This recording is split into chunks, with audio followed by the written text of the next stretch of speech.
songs with the Paris Bell Harmonic, the house orchestra here at Notre Dame Cathedral. I have a hunch they'll give us a wonderful performance under the baton of Maestro Quasimodo.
Nobody's having Christmas in Nashville, Tennessee this year. Terry Taylor, you can whip an 11-year-old boy's ass, that's fine. But tonight you're not going to be in there with an 11-year-old boy. You're going to be in there with me, and I dare you to come down there and whip my ass!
was a fan of the blues, but at least one of these two are going to be singing the blues tonight, if not both of them, because that punishment that these two men are about to put each other through is something that you rarely see, not only in wrestling, something you rarely see in life. I'm just wondering, what circus did he get that tent from that he's wearing? I should watch my mouth. This guy will carve my head.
Two of the greatest brawlers that we've ever seen in our sport.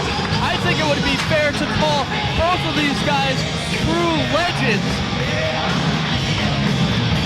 But don't call them over the hill, because both guys as tough, if not tougher, than they have ever been. And they are about to take it to each other in this Falls Count Anywhere contest. I'm going to call them whatever they want me to call them, because I fear for my life right now.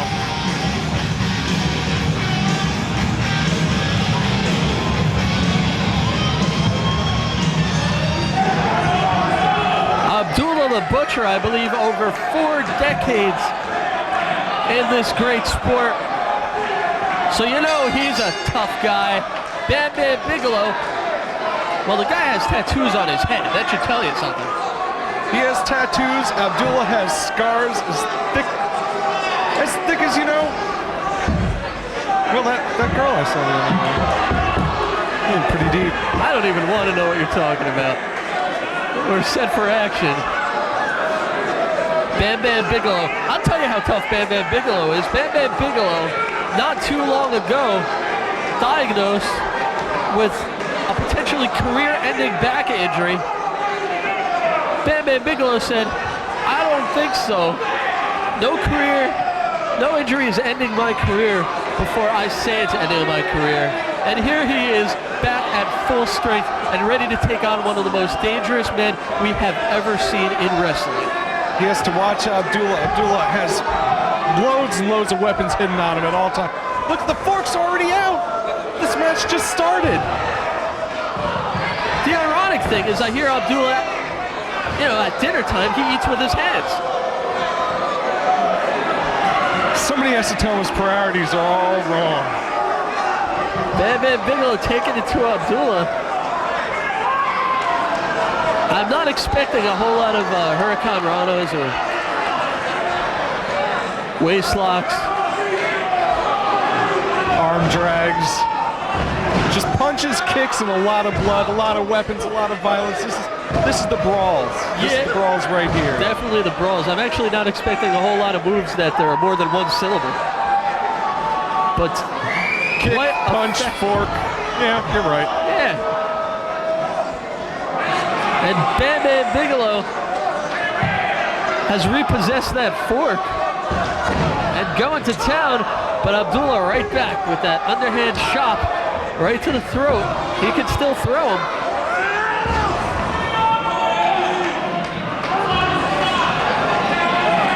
Headbutt from Abdullah.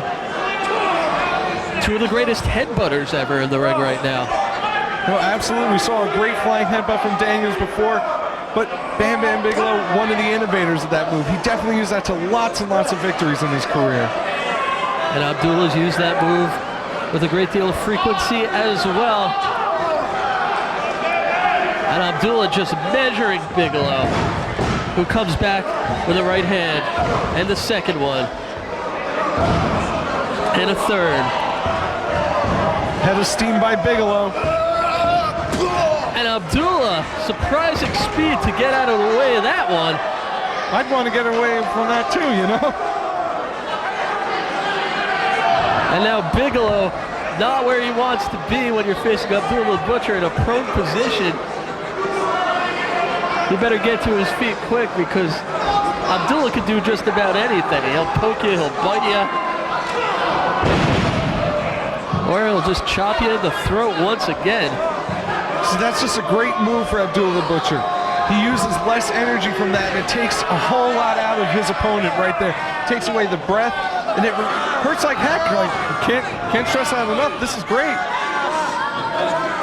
And now focusing on that throat area is Abdullah, draping Bigelow across that rope and trying to use it to choke out the beast from the east. You know, they should change his name from the Butcher to the Strangler.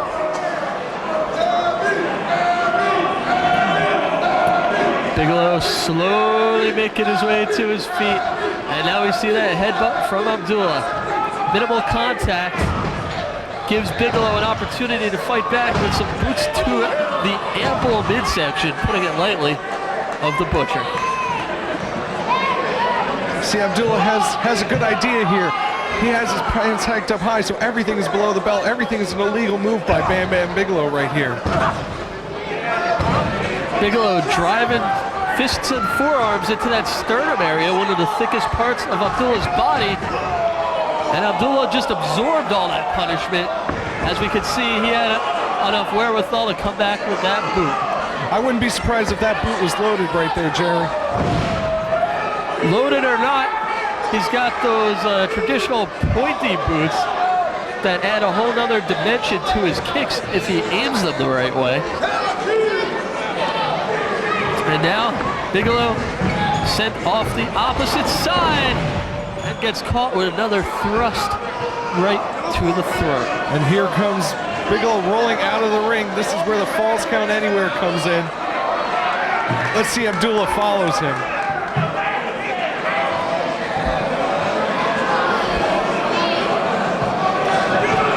Abdullah standing his ground. He will have to make a decision whether he wants to keep it in the ring or outside, but it looks like Bigelow's going to make that choice for him. And Abdullah, he can hardly fit under the rope. He's so gigantic. Just like Winnie the Pooh.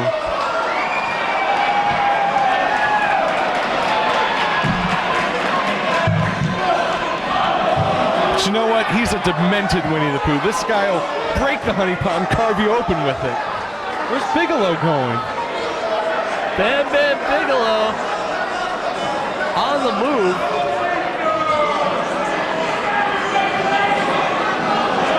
Brings out the table.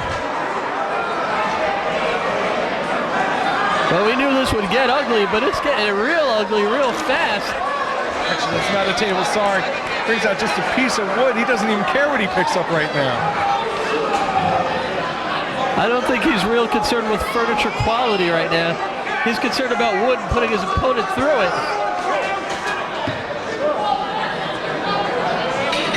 And Abdullah the Butcher prone on that table. And Bigelow looking to splash him through that diagonally placed table, but nobody home. Again, Abdullah just manages to escape.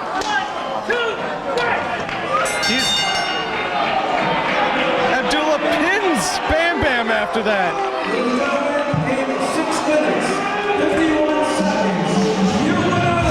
Brutal matchup. These guys beat each other up as badly as you expect to see in an extreme matchup like that. In the end, Abdullah with his surprising quickness tonight, getting out of the way, Bigelow eating the wood, and he gets put down for the 3 count.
25 years ago, he left his family. My father's a hobo. Now, he's come back home.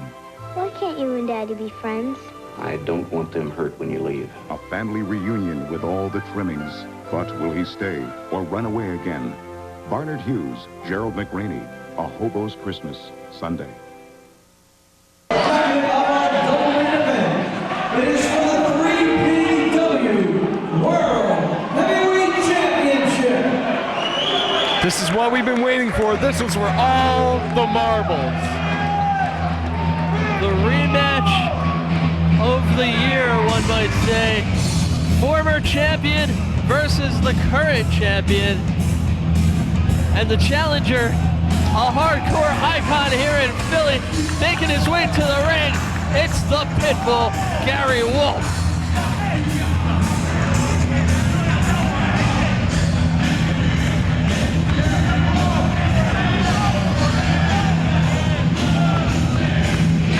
Gary Wolf has been clamoring for this rematch for what he feels is his 3PW title ever since the moment he lost that title to the champion, Sabu.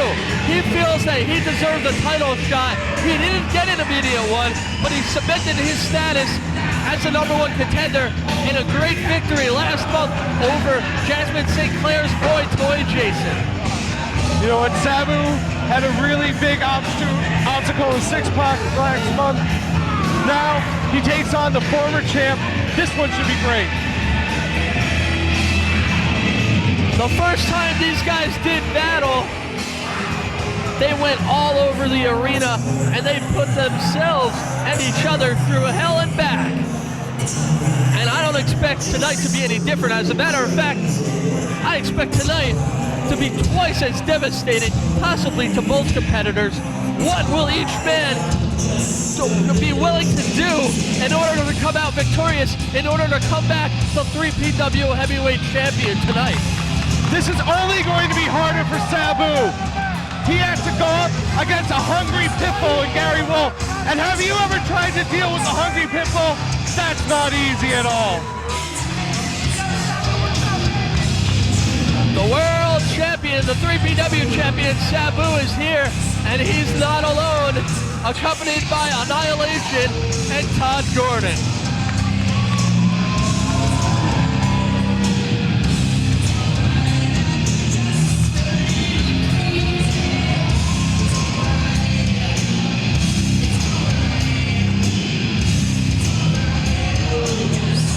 Possibly the two guys Introducing the challenger. I'll tell you in a second. From the alleys of South Philadelphia, weighing tonight at 243 pounds. Introducing the Pitbull, Gary Wolf. As always, in tremendous shape. Accompanied to the ring by Annihilation and his manager, Todd Gordon, from Bombay. Weighing tonight at 223 pounds. He is the current 3PW World Heavyweight Champion.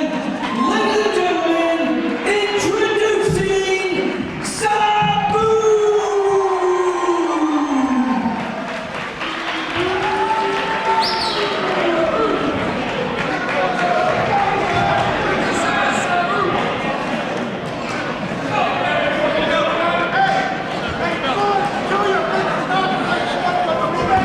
The Pitbull realizes that this could be his big shot. This could be his big chance, at least for a while, at getting back what he feels is his goal. The Pitbull was the first 3PW champion, and he held that title proudly for a good amount of time before dropping it to Sabu just a few months ago. Look at the Pitbull wrapping that dog collar around his fist. That has spikes. That could seriously injure Sabu. But, you know, I've seen Sabu get up from worse. As I was saying before, possibly the two guys in the ring, they may be the two guys who are responsible more than any other competitors of causing damage and destruction in this very building over the years. No, definitely, definitely. These guys are IKEA's nightmare. I'll tell you that right now. They'll use any object they can find: chairs, tables. Hell, they'll even use a fan if you don't watch out. As long as they don't use us. Like I said, I'm ready to move right now. I know the other ones falls count anywhere, but these guys just don't care about where the falls take place. Collar and elbow. Pitbull looking bigger and stronger than ever, and that's saying something. Big, bad, mean, nasty Pitbull right there. Sabu, madman, come on, homicidal, genocidal, suicidal. These guys are completely nuts. And Sabu with that entourage who have proven that they will get involved if necessary. Sabu using his quickness to shoot for an ultra quick pin attempt, but Pitbull is nowhere near ready to even think about going down. You know, you mentioned before that Pitbull's always in great shape. Don't sell Sabu short. I mean, this guy's had his scars, he's had his injuries, but look at him. He's in great shape himself. Absolutely. He's in the best shape that we've seen him, and he's performing better since he's become 3PW champ than he has in years as well. This is his career peak right now that we're seeing. We're seeing Sabu at his very best. You know, Sabu has to be at his best. He has to be better than his best when he's at that champion. You know, there's all the guys in the locker room are gunning for this one man right here. Sabu grabbing hold of that leg and not wanting to let go. Acting like a rabid pit bull himself is the champ.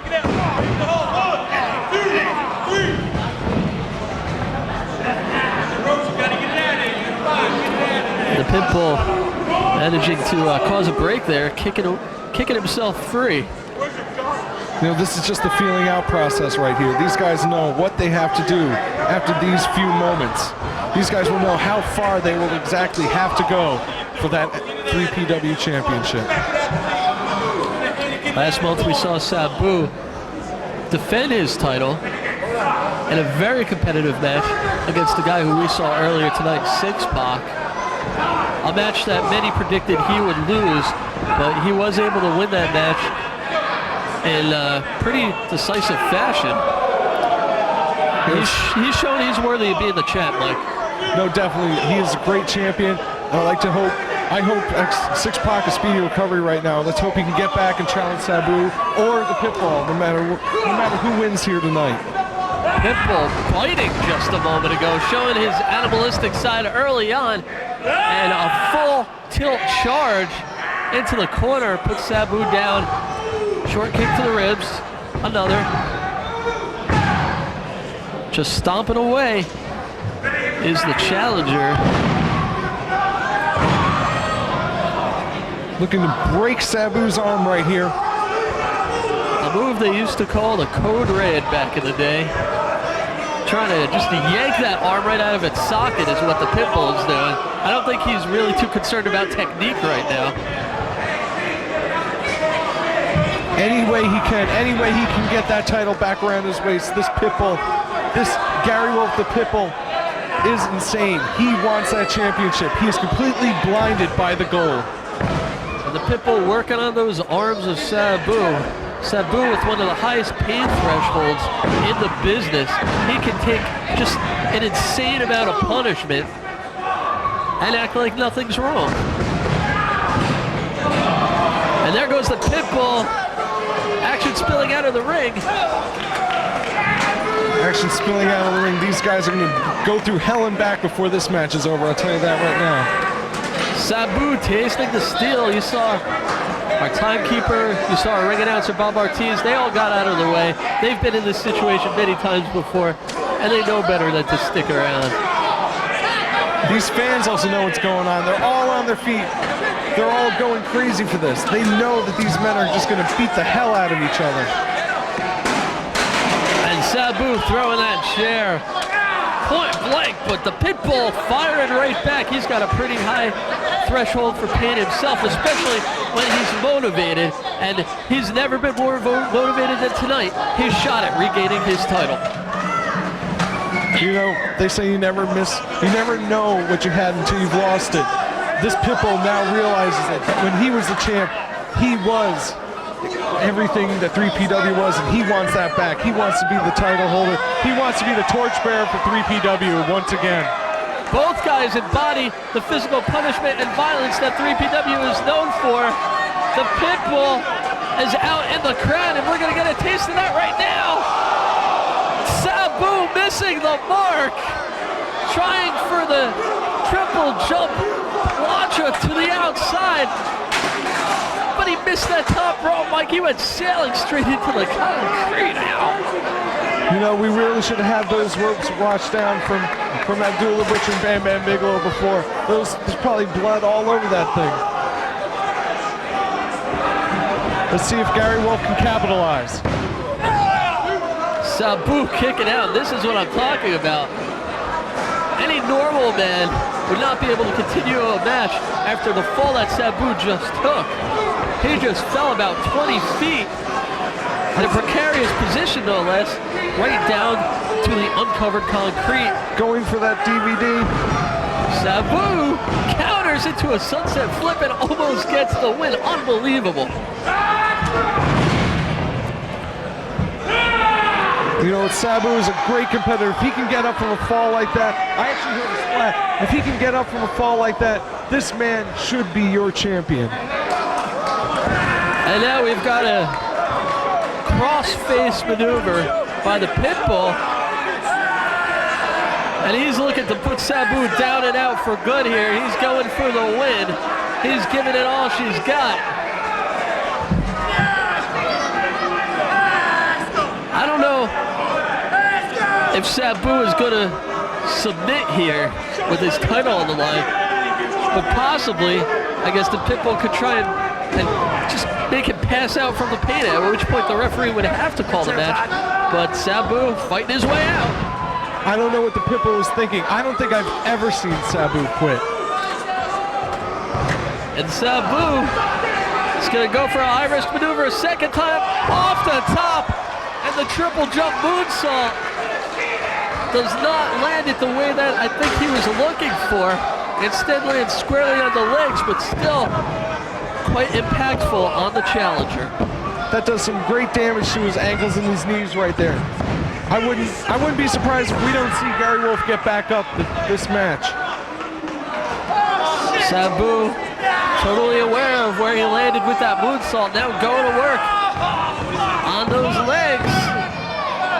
Pitbull just managing to get his shoulder up, grabbing those ropes, and Todd Gordon shoving his hand off every time. If he can get a good firm hold on those ropes, the referee would force a break. See, like we saw before with Joey Matthews and his minions, Sabu has his entourage out there, and they're going to help him any way they can to win the match. Sabu stomping away, but the Pitbull will not stay down as he struggles to get to his feet once again. Instead, he gets sent down to ringside.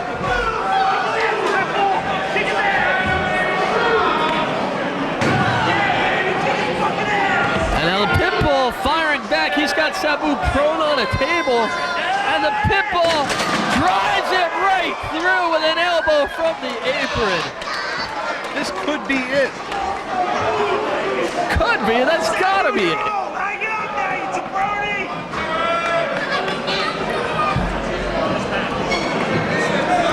Then again, if there's one guy who could come back from something like that. Run like the wind.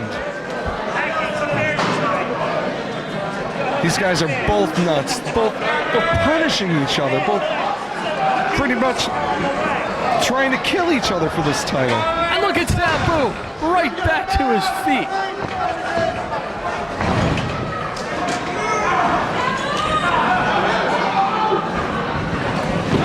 Back out.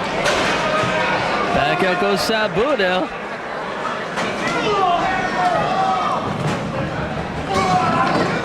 This has become one heck of a fist fight. We've seen a lot of fists thrown here.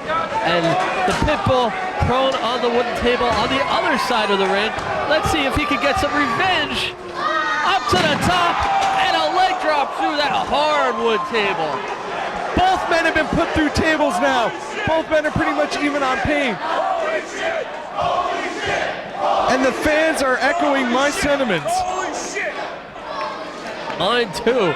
And that was not your regular ringside table. That was our timekeeper's table, which is, it looked to be twice as thick as a normal table. You heard that it wasn't even a crack. It was almost like a boom on impact. I think the Pitbull, he may have some serious injuries right now. This has to do it too. Oh my, he kicked out. I can't believe that. Facebuster. Arabian Facebuster by the champ. This should be it right here. Todd Gordon urging his man for the cover. Not only did he kick out, he kicked out with authority. Now he's going for the Pitbull to submit. Come think, I haven't seen the Pitbull submit either. Sabu taking a page from his mentor, the Sheik. Locking in that clutch. And that only does more damage to the already hurt back from that broken table. Sabu out of the way of that charge. Off the second rope, a springboard sidekick by Sabu. Followed up by a springboard moonsault off the top. And only a 2 count again. Pitbull trying to fire himself up, but he's just in too much pain right now. I'm not even sure if he can stand on his own for any significant length of time. Sabu must be thinking to himself, what do I have to do? What more do I have to do to pin this man? What more do I have to dish out in order to keep my title? We remember what a tough match it was the night Sabu defeated the Pitbull for that championship. Can lightning strike twice? Sabu at this point must even have his doubts. Looks like a superplex coming up. And amazingly, the Pitbull able to execute that superplex despite all the punishment to the back. Coming in. Annihilation on the entourage is officially involved, and the Pitbull, he's pissed off. Todd Gordon goes down. Annihilation comes into the ring, and the Pitbull, Gary, you better turn around. Here it comes. Looks like it's going to be the choke slam. We've seen it take out so many guys. A low blow by the Pitbull. He works his way free. And a body slam. We've never seen Annihilation taken off his feet before. The Pitbull did it, but he paid the price. The big man goes down. I've never seen that before. Sabu from behind taking advantage of the confusion, looking for another triple jump, but the Pitbull sends him right into that chair that he set up. Death Valley Driver, 1, 2, 3 count, 3 count.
It's going to be the tables now.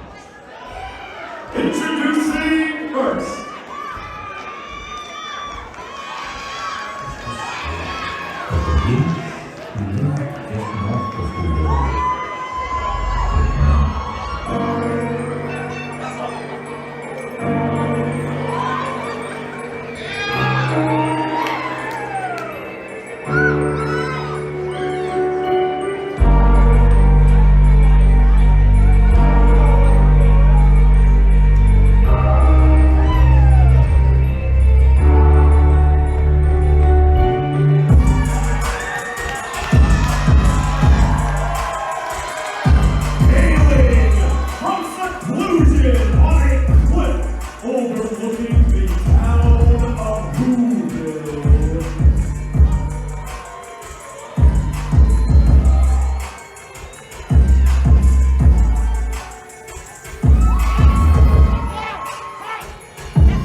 present for you. Not for me, no!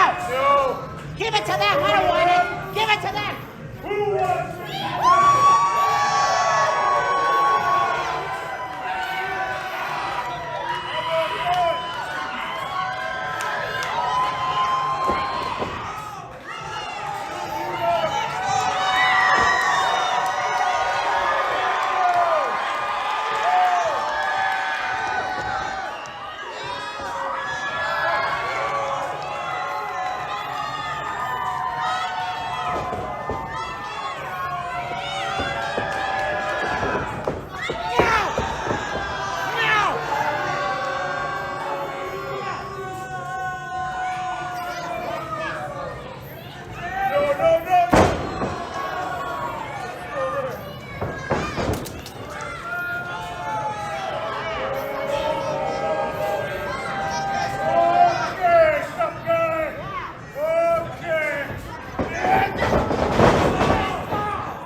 Tables!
Let's see what's under here, shall we?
here in SPW, we are dedicated to bring you the very, very best athletes around the world. And tonight, No Guts, No Glory is no different, as we have the first participant of tonight's main event coming out here. She is none other than Dash Chisako.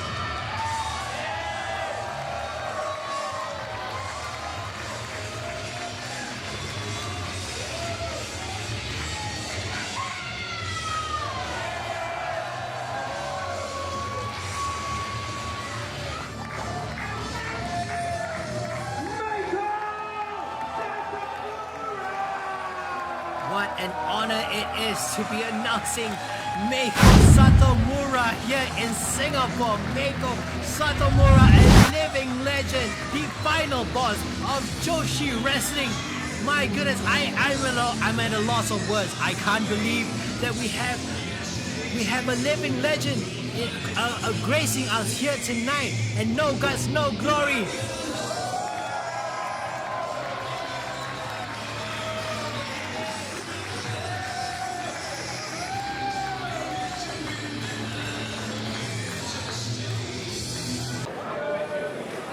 Without further ado, over to referee Sonic. And tonight's official for this historic match, this historic exhibition match taking place here is Sonic. A show of respect between these two competitors. Sizing each other up, squaring up, collar elbow tie up here. And you can see Dash Chisako and Meiko Satomura putting on the collar elbow tie up very, very tightly over each other, and now onto ropes. Arm drag taking down Dash Chisako. And Satomura in control very early on in this match. Wrenching on that arm, a wrist lock. A very, very tight wrist lock. And this is exactly the game, the ideology,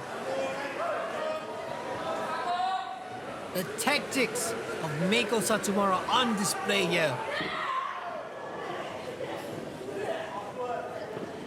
Meiko Satomura debuted at Gaya, Japan in 1995. And today she is 40 years old. 40 years old and still at it. Taking down Chisako with her. Now off the ropes. Chisako, arm drag, and a drop kick, a basement drop kick, taking down Satomura. And tonight, ladies and gentlemen, this is a match between teacher and student. Chisako was the student of Meiko Satomura. And now off the ropes, reversal, wait a minute. A beautiful European uppercut taking down Chisako. Hitting Chisako right on the nose, taking her down. And now into the corner. Satomura sizes up, that kick. Elbows to the corner. Another one. And now whips off the rope. Another driving elbow. Driving that elbow. And now suplex taking down. Satomura floats over. And as you can see, only getting the 2 count.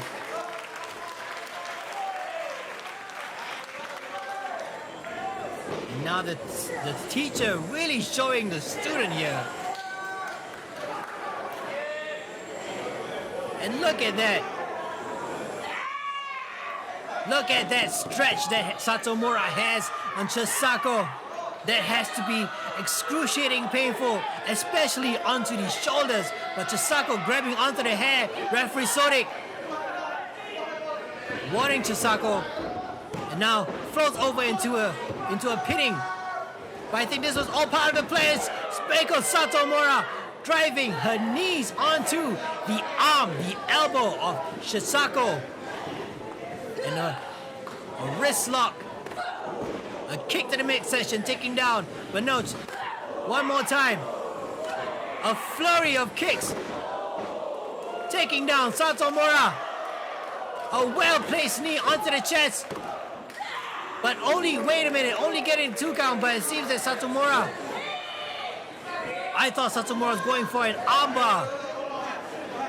A transition into an armbar as she kicks back into the midsection. And as it seems, Chisako has not had any chances to put in any offenses. Satomura relentless off the top of the ropes. A kick to the midsection. A stomp to the chest of the living legend of Joshi wrestling. Don't take anything away from Dash Chisako. She delivers a drop kick onto Meiko Satomura, and Satomura is rolling out, possibly to get a breather. A double X handle taking down Satomura onto the crowd, and Dash Chisako could at times be turning into her favor. What does she have in store here?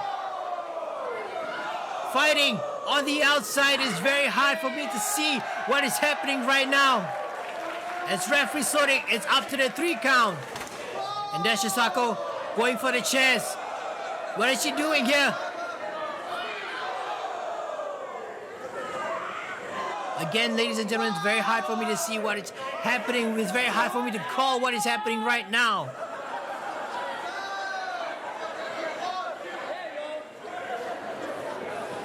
And it seems that Dash Chisako, sorry for my pronunciation, is back in control. And they're fighting out.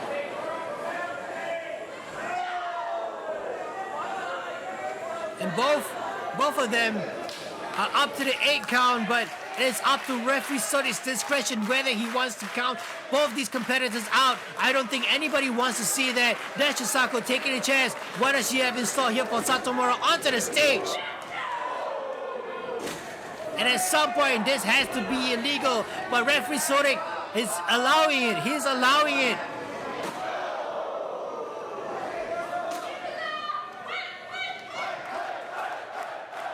And no, oh my goodness!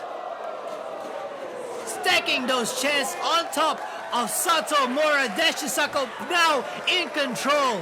The ties turning in her favor. Very, very questionable as to why referee Sonic has not called for any disqualification. He is still allowing this match to continue.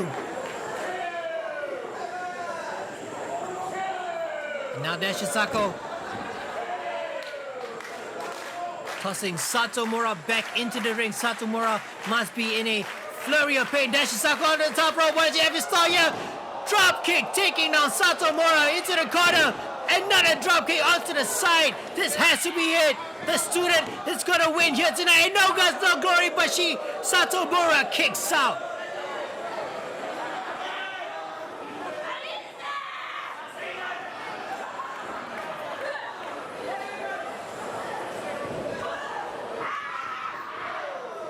And Satomura tries to fight out of it, but still, Dash Chisako now relentless with the offenses.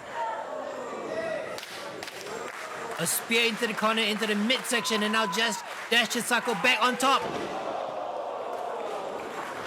Driving her 2 feet onto the solar plexus of Meiko Satomura, but only is able to get the 2 counts. Now Satomura back in the standing position. Dash Chisako was going for a suplex. Oh my goodness! A kick to the temple to Dash Chisako, and now what is an ST?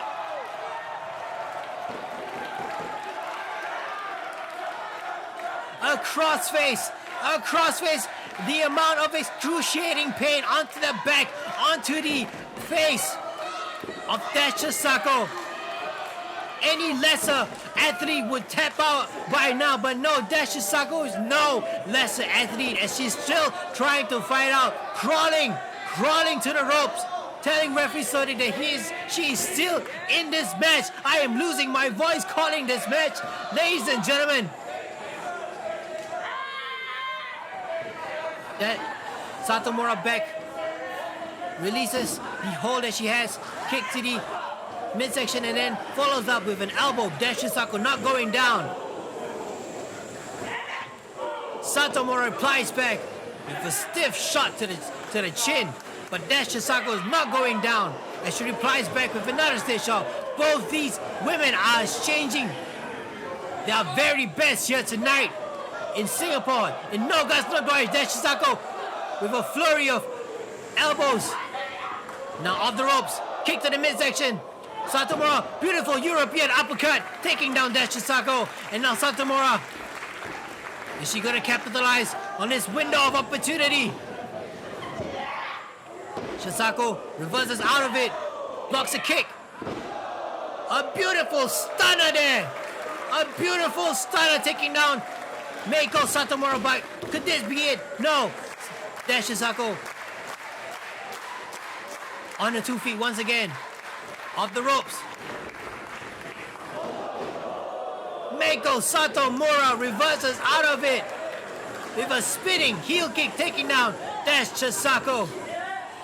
Now Meiko Satomura picking up Dash Chisako. Beautiful Saito suplex. And goes for the cover. But only getting the 2 count. Ladies and gentlemen, this is the type of action you can expect here in SPW. We are dedicated to bring you the very best athletes in professional wrestling right here in Singapore.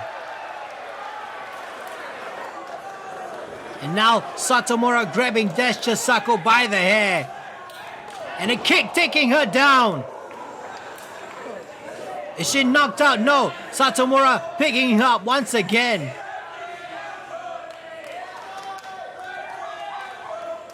And is she going for the death? No. Dash Chisako reverses out of it.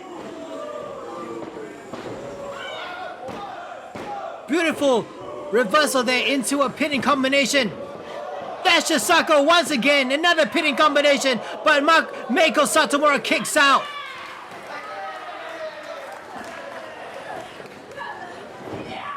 And a bridging suplex, bridging fisherman suplex into a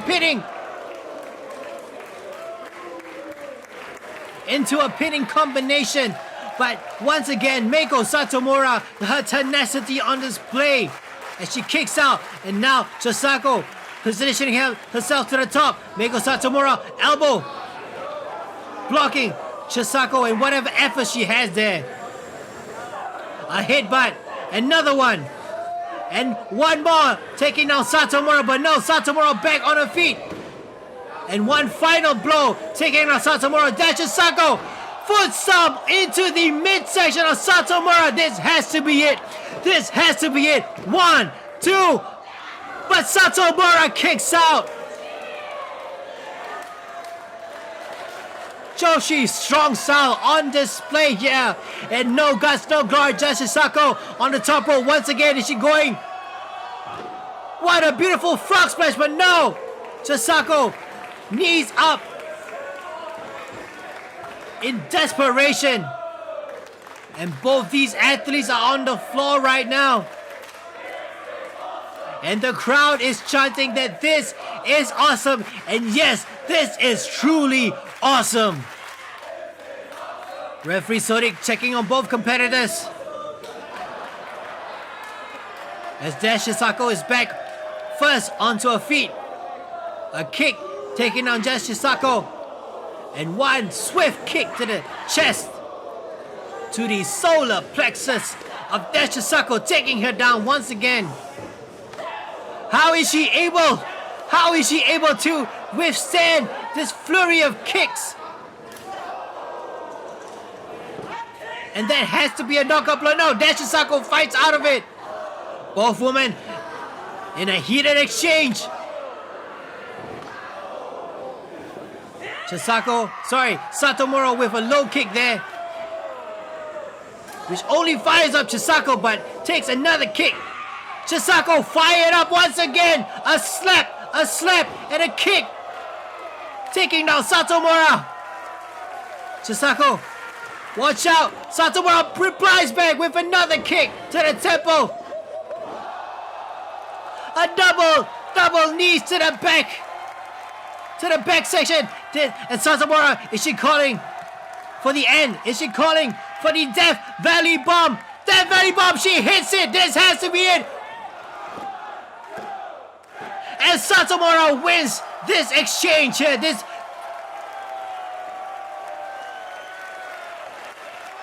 we have witnessed the two very best from Sendai Girl Pro Wrestling. There's Chisako, student, going up against teacher Meiko Satomura.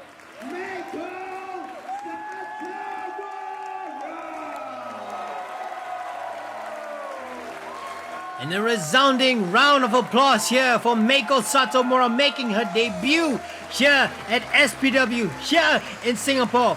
No guts, no glory. Both of these athletes, these ladies, put everything on the line here. Ladies and gentlemen, what a beautiful, what a great display of sportsmanship between these two ladies of the ring. I can't think of a better way to end up tonight's event here, ladies and gentlemen. Please, please continue to support SPW. Continue to watch our YouTube page. And stay tuned for more exciting action to come.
psychotic and try to choke Miss Sarah Lee. Sarah Bird has been escorted off of the premises. I am so sorry about what happened. I'd just like to take this opportunity to apologize to you. Well, I promised you that I would help you with this segment here. My throat's killing me. He broke my pearls. He tore my jacket.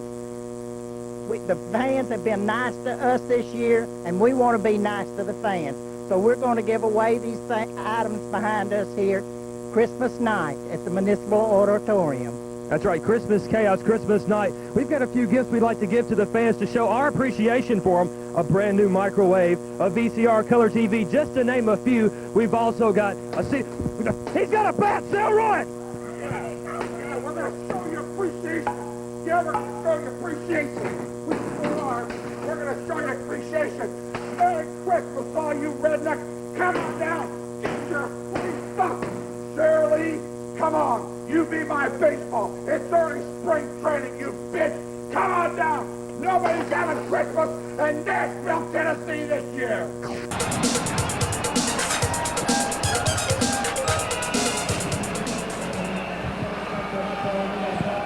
Well, here we come to a very, very dangerous match, Mr. Slater. I don't know if you've ever been in this type of match, but it's a barbed wire match.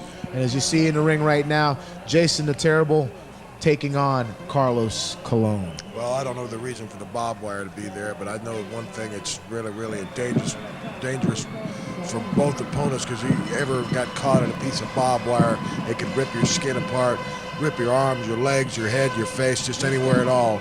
As you can see right now, I'm not familiar with Jason all that well, because a man wears a mask, and the reason why he wears this mask is because he's got something to hide, or he's just the way he is. Now he's trying to push Carlos Colon back into this barbed wire. Carlos Colon was able to keep his balance at this point. You know, and I want to say right now, it's been a pleasure working with you as a co-host. Well, wait a minute. What makes you the host and me the co-host? Well, I would just say, well, we may call you. You have more zeros on your check or something? No, the ghost host or the host. I'll call you the ghost host. No, I don't have more zeros on my chest.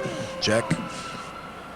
Anyway, it's been a pleasure working with you too, but let's keep in mind here that the type of match that we're dealing with here, the Sheep Herd has made this match world famous. Well, as you can see right now, Carlos Colon had his arm caught, and he's probably lacerated on his arm right here from that barbed wire. He's getting pushed back in that barbed wire again. It's sticking in his back, and I guarantee you right now, ladies and gentlemen, that is not a good feeling to be stuck with barbed wire. Right here, Jason's got Carlos Colon, and he's got him against the ropes and the barbed wire, and it looks like Carlos Colon's trunks are caught in the barbed wire right here, and he can't get loose. Well, I'm sure you've seen barbed wire since you visited the Funks on their Double Cross Ranch, and you've been out in that Texas and waddling around and in the mud and stuff out there with the Funks.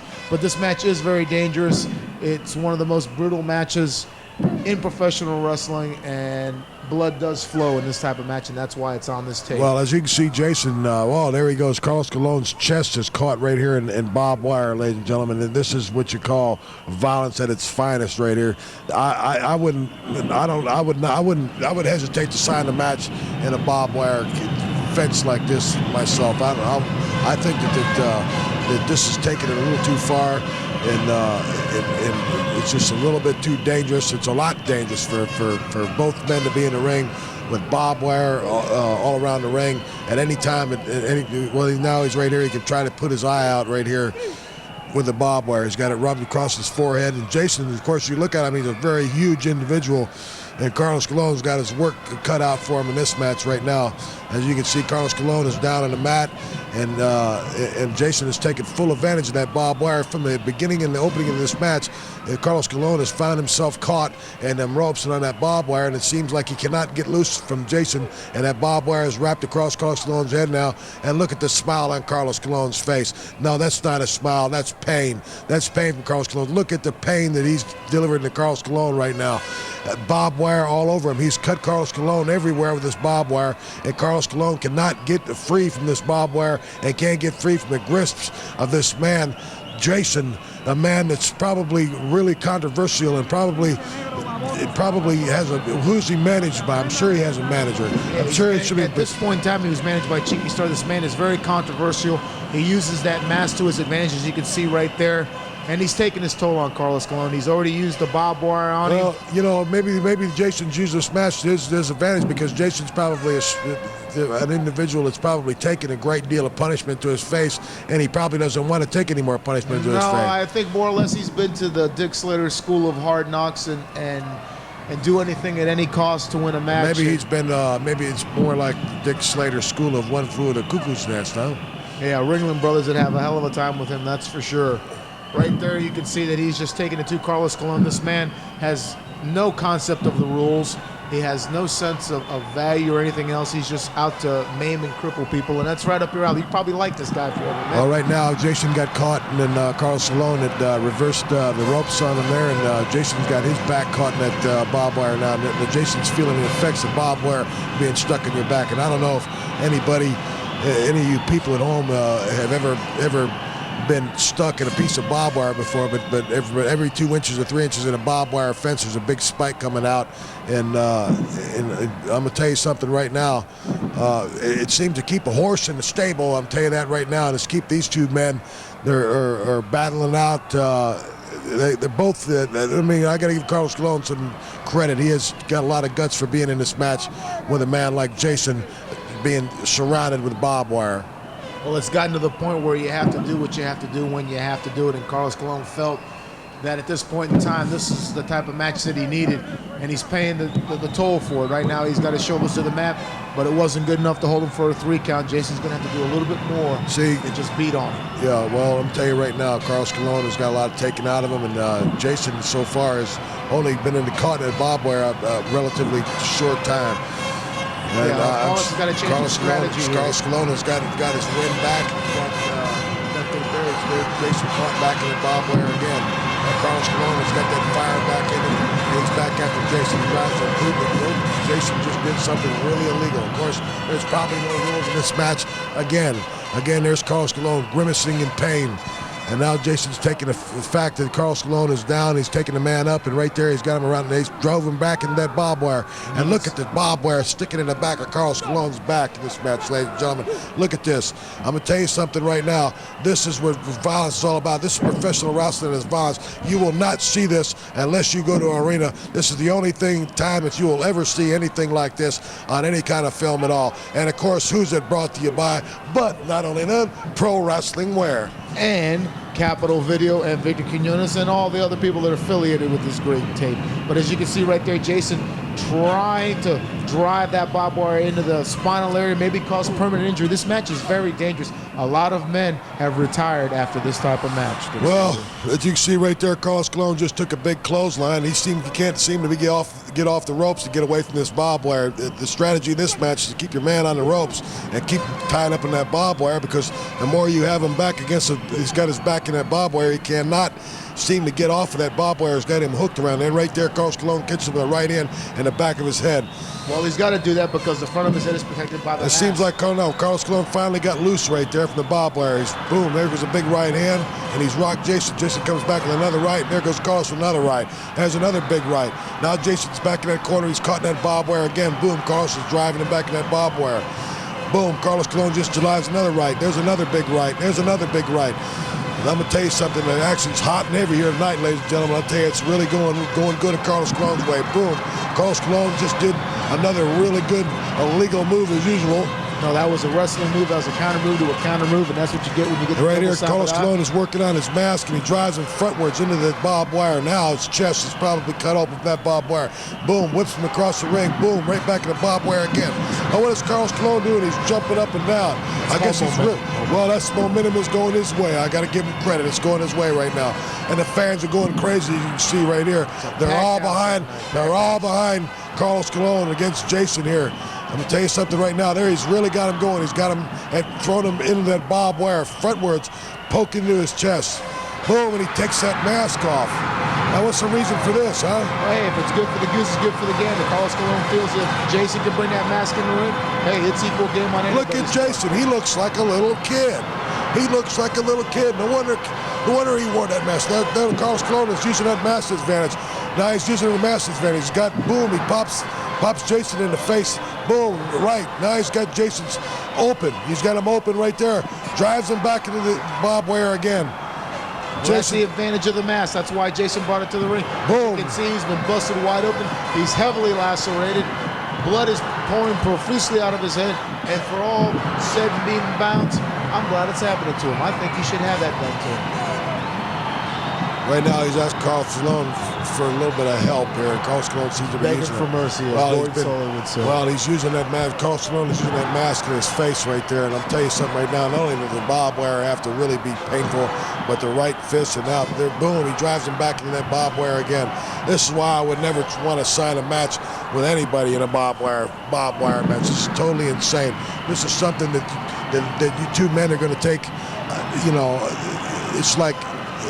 Boom, he takes the mask off and drives him over the top of his head again.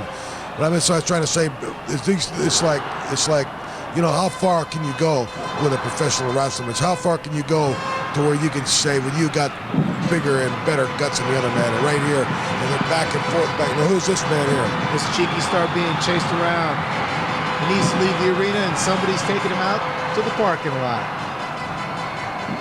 As you can see that inside the ring, Jason has lost an enormous amount of blood. You can't even recognize his head, his face. He's just totally covered. You know, I'm sure he's going to have to be stitched up after this match, and he's paying the price for signing this match with Carlos Colon. Well, I'll tell you what, both men are paying the price for this match. It's like I said before, whenever you're involved in a match with barbed wire surrounding the ring, it's going to be really, really vicious and exciting match. And right here, as you can see, Carlos Colon has got Jason in a real bad way. It seems like Carlos Colon has got him where Jason's not even knowing where he's at now. Jason is just out on his feet. He's just holding on in ropes. Well, it's and Carlos Colon, well, why doesn't Carlos Colon try to just catch a pinfall now instead of trying to punish the man more and more? What's the reason for it? There goes Jason down. The price. Well, I'm sure Jason's paid the price too, and I'm sure Carlos Colon has paid the price too, but I'm guarantee you right now, Carlos Colon should have tried to pin this man, but he hasn't even tried to pin him. He knows he's got him in a bad way. The man is really hurt bad, and boom, what happens now? Carlos Colon finds himself on the reverse end of the foot there, didn't he? He went to the well one too many times. That's what they call it there, Sonny. He's got a big body slam by Jason, and what's Jason going to do now? Is he going to the top? I think so. I don't know what Jason's going to do. This man I'll tell you something right now. See, he's laid there too long. Carlos Colon has laid there. I know he knows. Boom, He got him again, didn't he? Carlos Colon could not move out of the way. He should have tried to got out of Jason's way right there. Jason should have went for the pinfall right there, but he's so fogged and so dazed at this point that he doesn't. Now he's got back up there again. Now see, he's making the wrong move. That's what I thought. Carlos Colon would finally move out of the way and found out that Jason's laying on the leg. And now Carlos Colon, being the man that thinks he's mastered the figure four leg lock, has got him in a bad way. And there's Carlos Colon going to apply the figure four leg lock. And Jason, after he's run him in this barbed wire fence, and boom, Jason right here has got to give up. I don't know if he's got to give up, but Jason is strong. But that figure four that Carlos has brought him many a victory, and this may be another one in the record books. Ricky Vargas, Benitez, Fernandez, Colon de Leon asking Jason. I'll tell you what, Jason just reversed the thing on Carlos Colon. He just reversed that. I would never thought in a million years that he could have done it. Now Carlos Colon is in a bad way right here. Yeah, he may get one of those notches in the loss column. It's going to be tough to see who's going to win this match, but let's see. Let's see if Carlos Colon can hang on. Let's see if Jason can put enough pressure on the reversal on that figure four to give himself the victory. Right there, you can see the pain on Carlos Colon's face. He's trying to get to the ropes. Well, Carlos Colon can't get to the ropes there because where is he going to go? He's going to have to go right into barbed wire, and he knows that. So now Carlos Colon has reversed the thing right back on Jason. Let's see if Jason can come through. Well, let's just see who could take the most punishment for the longest. And right there, Jason has finally had enough. Well, it was a smart move on his part. He may have sustained permanent injury, trying to hold on, and he just decided it was easier to give up and let the match go on and keep your career intact. Well, they're the people. They're going to go out and get them some pinchos now. They figured Carlos Colon has finally won a match. Well, there you have it, folks. A bloody and tired but victorious Carlos Colon. Well, there you have it, folks. A bloody entire hour and a half of action and a lot of violence, and this is what it's all about right here. And look at the blood just pour out of Jason's head. He's going to have some medical attention. I hope there was a paramedic or a doctor on hand that night, because he's definitely going to need one. Now look at Carl Stallone. He's got 2 belts. I'm more interested to see what happens to Jason after this because he definitely needs some medical attention. These people are applauding, but that man still needs some attention. I think they shouldn't even show Jason's face anymore in this match. But like all things in this world, Mr. Slater, wrestling has its violent side. Bloody Bloody 2 is the violent side, and I'm sure there's going to be a Bloody Bloody 3. I'm sure there'll be a Bloody Bloody 3 because as long as there are men like me and like you in professional wrestling that don't like one another, then there's always going to be that chance where I'm going to try to open you up someday and you're going to try to open me up someday. So I'm going to say goodbye to all the wrestling fans, and it's been a pleasure to be here.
Main event time here in Corkin Hall.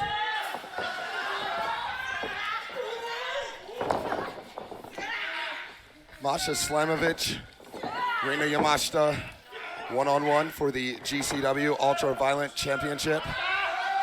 Rina Yamashita, of course, has held that championship for over a year at this point. Masha Slamovich looking to wrestle it away, perhaps, from the deathmatch Amazonas.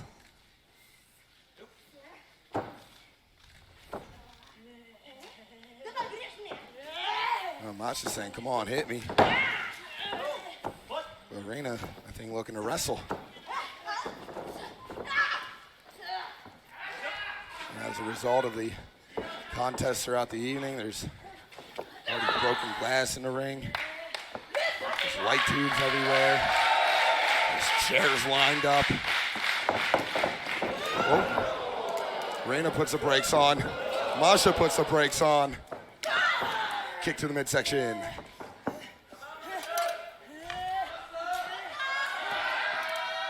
And Masha's got a light tube. See the first light tube of the match. Masha puts a stop to that. Kick to the midsection. Whoa, swing and a miss. Another miss.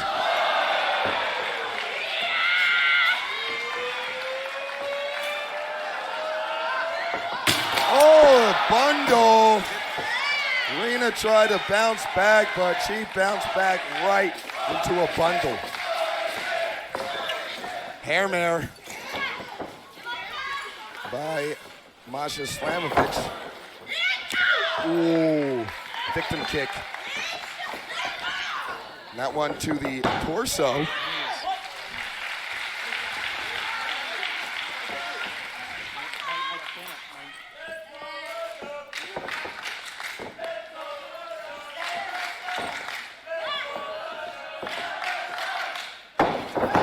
Snap suplex.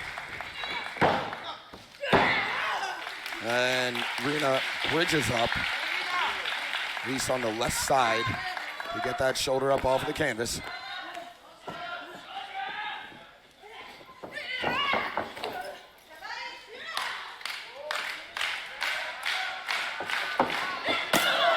Oh. Light tube shot to the stomach, midsection.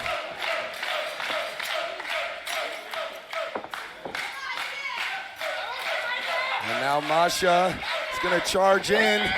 Oh, misses. Reina got out of the way. Those tubes didn't break. Well, Reina will make them break. I don't know if that was the smartest thing to do.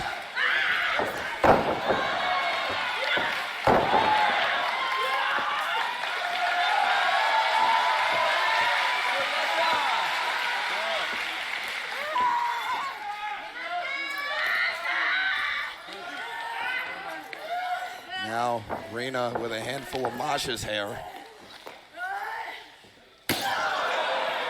Tube to the forehead.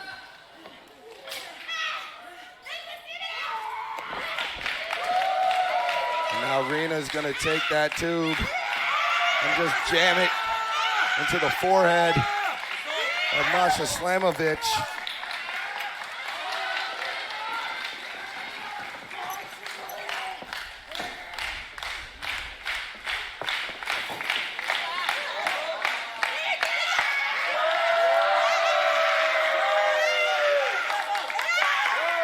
Just digging that light tube into the head. Just breaking it over her own. Ooh, there the blood comes from the forehead of Masha Slamovich. Toss her out onto the apron. Masha collided with some chairs on the way out to the floor.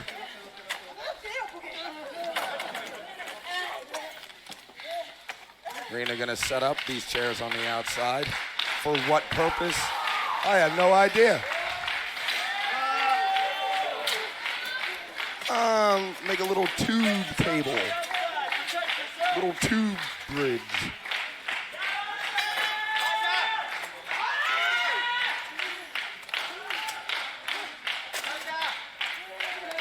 All right, there you go.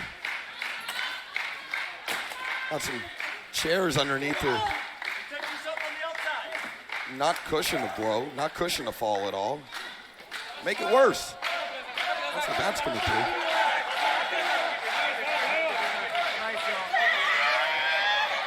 Reina picking up Masha. No, Masha fights down. Kick to the side. Overhand chop.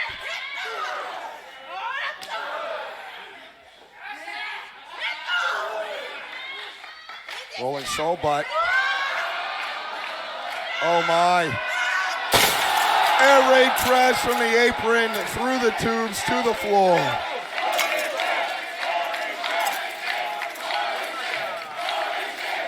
That's going to do damage to both wrestlers. but especially the defending champion, Rina Yamashita. And after a move like that, ooh, look at the back all cut up. After a move like that, it's, let's take another look at it, yeah. Take a look at this fall right here. Air raid crash through the tubes, into the chairs, to the floor.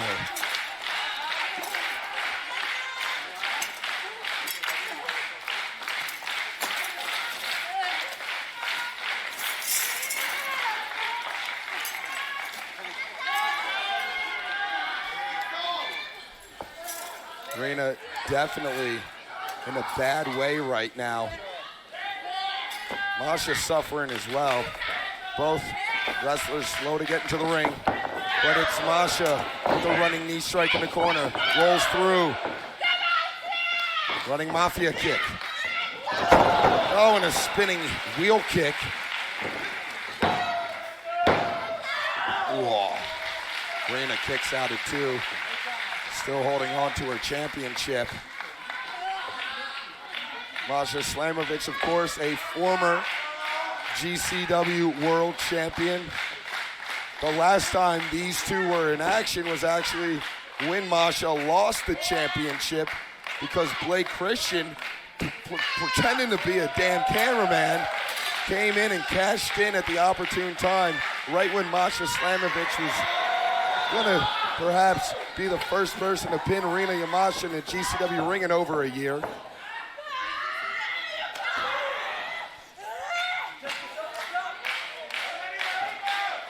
But now that Blake's got what he wanted, perhaps Masha has a fair opportunity to maybe defeat and uncrown Rina Yamashita. Superplex through the tubes.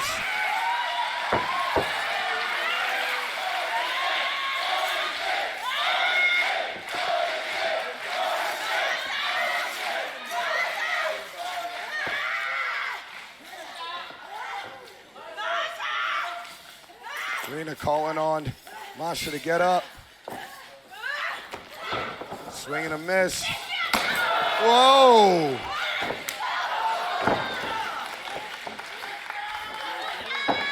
I don't know how these two are able to do it. They eat and absorb blows just to give it right back. Sheesh! There is glass flying everywhere in Corkin Hall. Hey, this is what Rina does. This is Rina's move. Masha Slamovich trying to win the championship using her opponent's own signature move. But Masha Slamovich, she's not able to capitalize.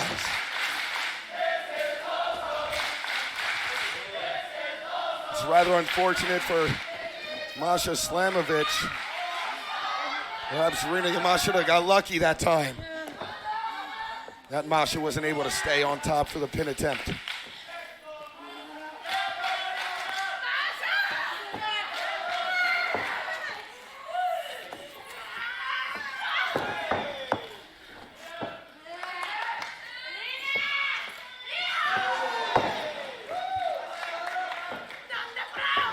Ooh, big forearm.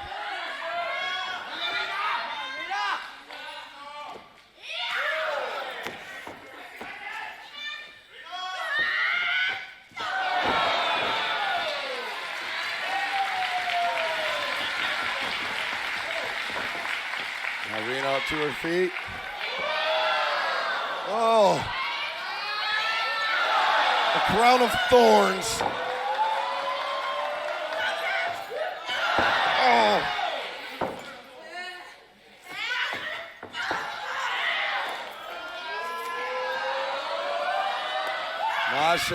Masha. Whoa, what a combination. Kicks the tube into the head, roundhouse style. Dan Perch, bounce 2.8, I'd say, on that one.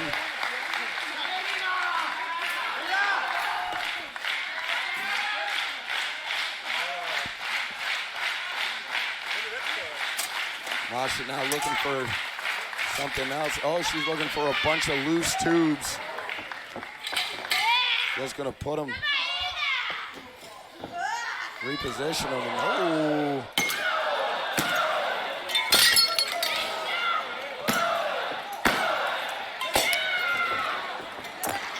Masha going to town with these light tubes.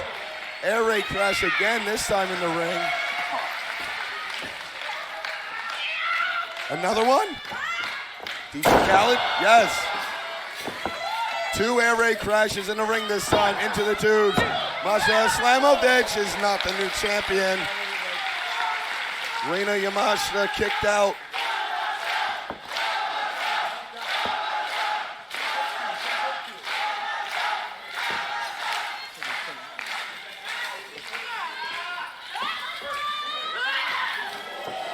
Big pickup. Oh, drop down to her knees. It's like Masha Slamovich's own version of a gonzo bomb of sorts.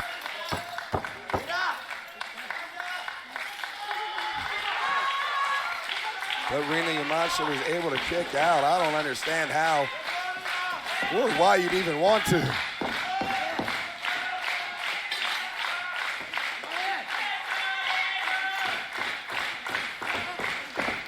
Now with a big handful of hair.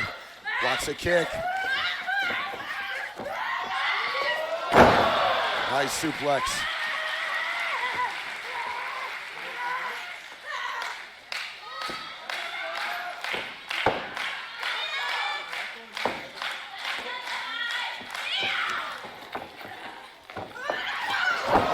Big clothesline there from Rina Yamashita. Floors Masha. 2 count only.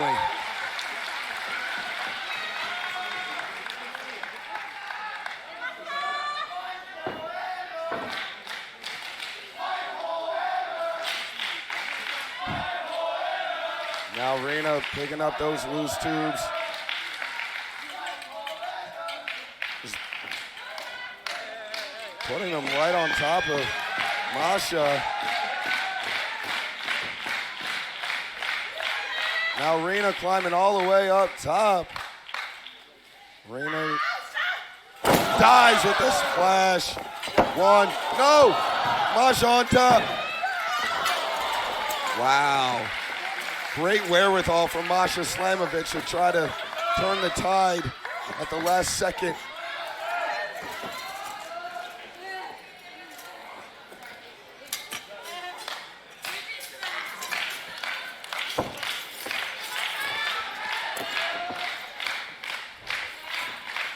Both wrestlers now with a pair of tubes in hand. Oh.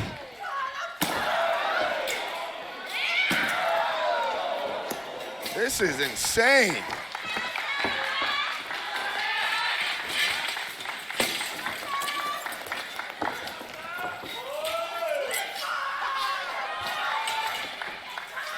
That's insane.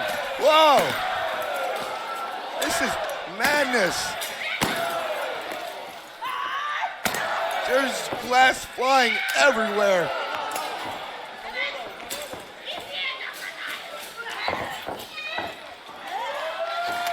And they're not done. They got 2 jumbo bundles.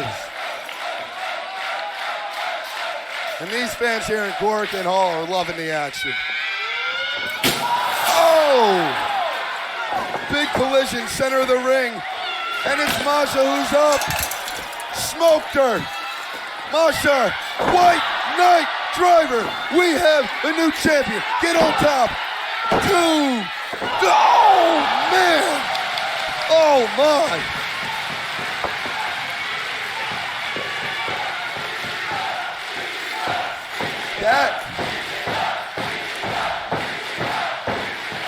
That, I believe, is the closest anybody has come yet in taking that GCW Ultraviolent Championship away from Rina Yamashita. I cannot believe she kicked out of that combination.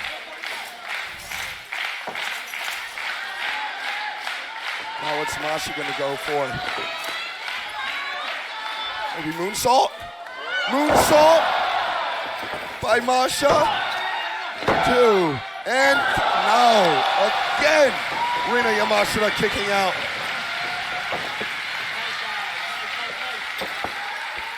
What a main event we're seeing here at the World on GCW.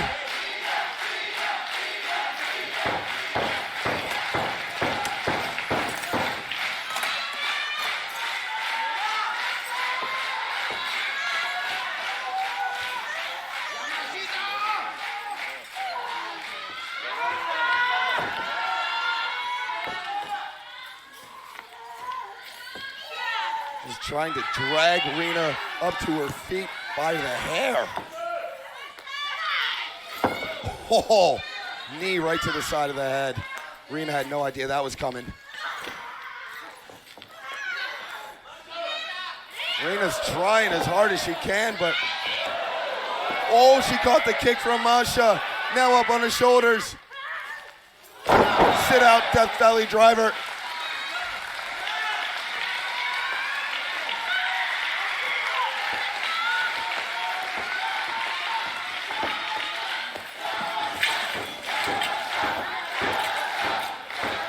Now we got a few more tubes in hand.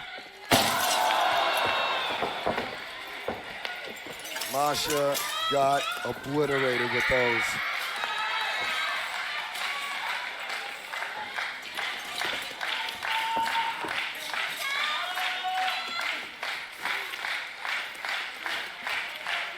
And now, Rina has Masha right where she wants her. Boom, right down to the mat. 1, 2, and 3. No. Wow.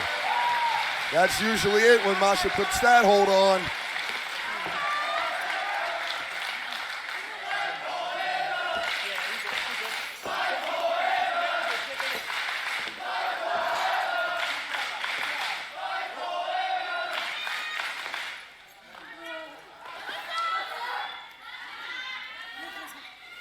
Now with a handful of hair.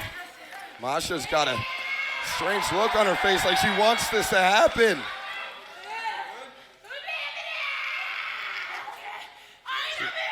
She's asking for it. Oh my God. It's raining glass here in Corrigan Hall.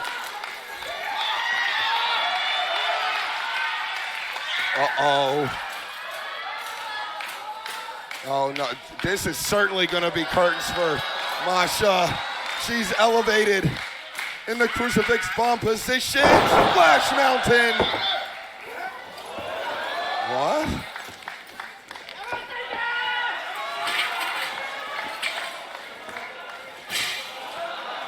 She dumps out the rest of the tubes. Oh, look at the arm of Masha Slamovich, all bloody. And now, once more, up on the shoulders. Running, Splash Mountain through the tubes, 2 and 3. Rina Yamashita retains the GCW Ultra-Violent Championship.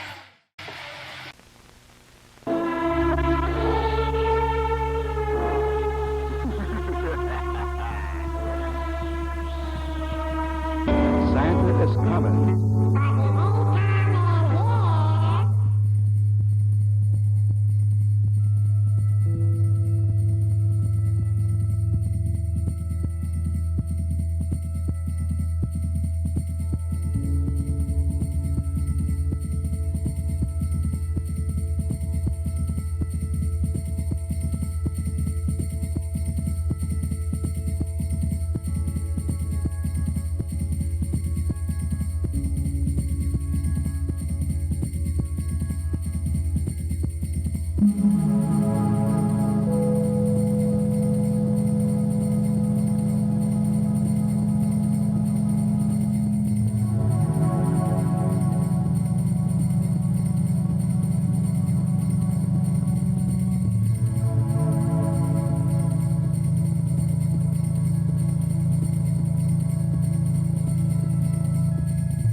Let's go.